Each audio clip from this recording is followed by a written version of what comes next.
Elsenien die in Haaswest is, had het jachtskip wel rusjoen.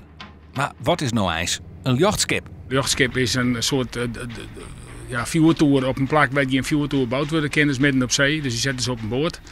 Nou, dat had ongeveer tot 1990 had dat sindsdien.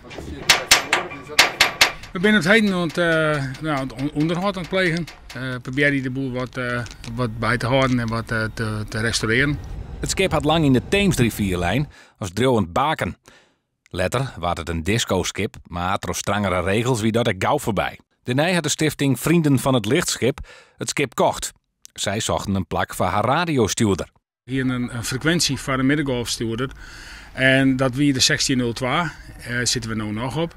De enige plek waar je geen vergunning hoeven om een mast op te zetten, is op een schip. En nu binnen er dus vrijwilligers nodig die mij helpen om de boel up-to-date te houden.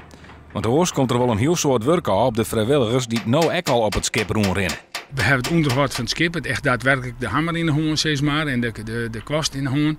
Maar we hebben ook behoefte aan bijvoorbeeld iemand die het in het bestuur kent. Die wat subsidies en sponsoring probeert ik in te regelen. Want ja goed, dat is ik een kant. Dat moet altijd met de rompeermensen maar dat dienen worden. En dan het wordt lastig. Dus daar kun je ook wel wat versterking broeken.